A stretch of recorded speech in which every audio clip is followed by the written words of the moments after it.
Hola, soy yo, Vicky, otra vez. First thing I want to say, if you've arrived here working through my level 2 book or, through my course in general, well done. You are now sort of coming up to halfway through the pain barrier, the level 2, break the language barrier. It's difficult. Past tenses, pronouns, so well, really, you should congratulate yourself if you've got this far without giving up, because I know it's easy to give up.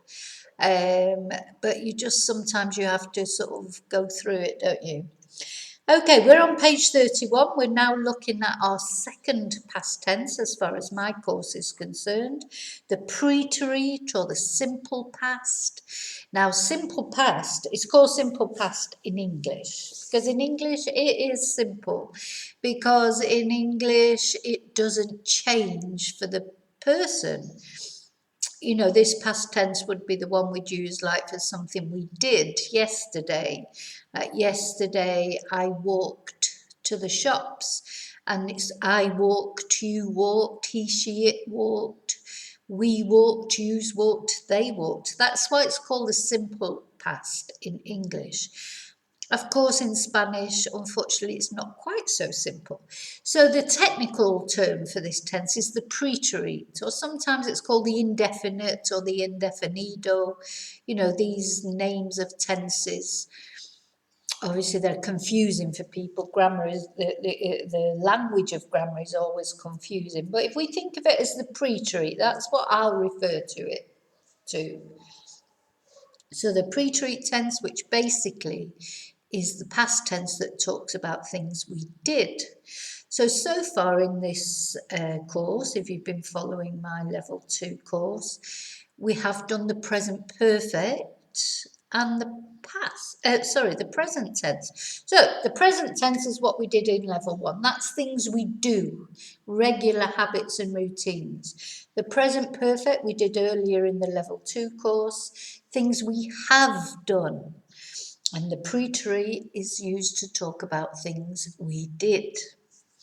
Okay, so as I say in English, an example of this tense would be the verb to walk, and it would be walked for all persons. Okay, we normally in English add ed to a verb to make it into this tense. Not always. We've got lots of irregular ones, just like they do in Spanish. Like we don't say I eated my lunch. We say I ate my lunch. So we do have quite a lot of irregular verbs. We don't say I goed to the shops. We say I went to the shops. So bear in mind that in English also we have irregular verbs. We just we just don't have to think about them, do we? Because we just know them. It's fantastic.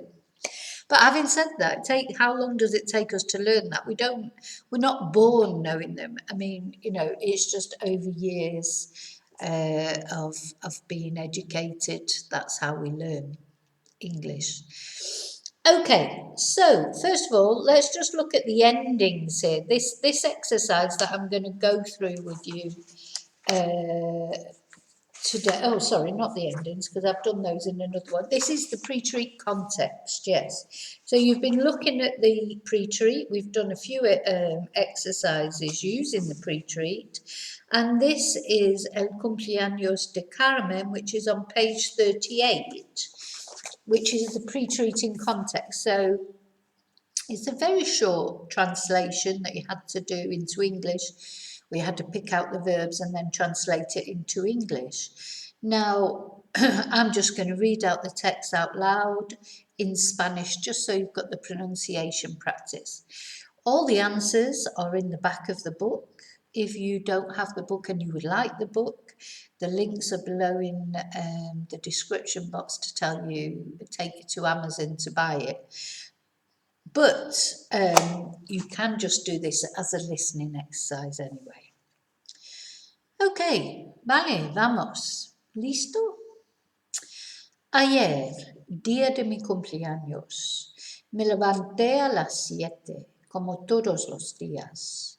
Desayuné con mi marido en la casa y trabajé toda la mañana como siempre. Normalmente a mediodía vuelvo a casa para comer, pero ayer comí en un restaurante, Mesón de Miguel, con mi marido Paco. Luego fuimos al Corte Inglés para comprar un regalo para mí y llegué un poco tarde a la oficina. Cuando entré en mi despacho, vi un pastel de cumpleaños grande en la mesa, con 2 botellas de champán. Todos mis compañeros cantaron cumpleaños feliz y me regalaron una pulsera en nombre de todos ellos. Estuve muy feliz. Por la tarde visitamos a mis padres y cenamos con ellos. También vinieron mis hermanos y primos para cenar con nosotros. Pasé un día muy agradable. Vale, so you could do that as if you're doing it as a listening exercise. I was going to say rewind. I know you don't really rewind on these things.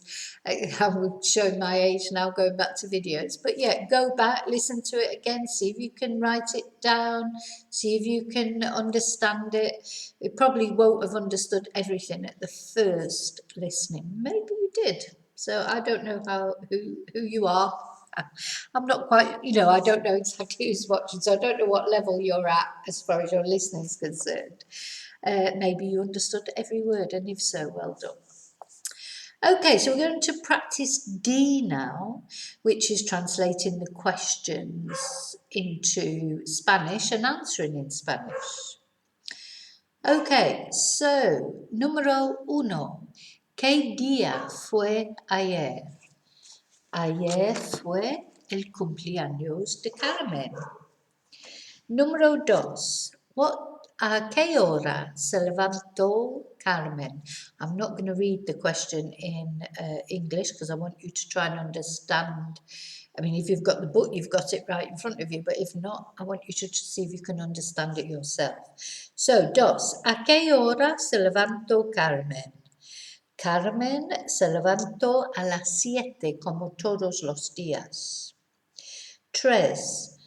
¿Con quién desayunó y dónde? Desayunó con su marido en la casa. Número 4. ¿Dónde normalmente come? Normalmente vuelve a casa para comer. Número 5.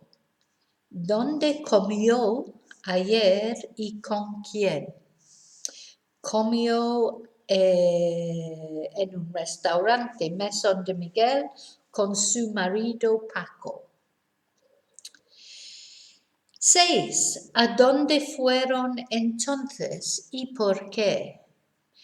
Entonces o después también, o luego, which is in the text, fueron al Corte Inglés para comprar un regalo para ella. 7. ¿Qué vio cuando entró en la oficina o en el despacho? Oficina is a big office. Anyway, never mind. It's despacho in the text. Cuando entró en el despacho, vio un pastel de cumpleaños grande y 2 botellas de champán. Número 8. ¿Qué cantaron sus compañeros? Sus compañeros cantaron cumpleaños feliz. 9. ¿Qué le dio como regalo? Le dio una pulsera en nombre de todos ellos. 10. ¿Qué hicieron por la tarde o por la noche? Por la tarde visitaron a sus padres y cenaron con ellos. 11. ¿Quién o quiénes, could do it singular or plural, ¿Quién vino, if you do it singular, o quiénes vinieron a cenar también? Sus hermanos y primos vinieron también. 12. ¿Pasó un día agradable? And the answer would be sí, pasó un día muy agradable. ¿Vale? Gracias. Vale, so that is translation number 1. There's a few different translations. I think, well, there's certainly one more. Yeah, one more that I'm going to read out in the next video. Vale, muchas gracias. Te veo muy pronto en el próximo video y hasta entonces, como siempre, que tu Dios vaya contigo. Adiós.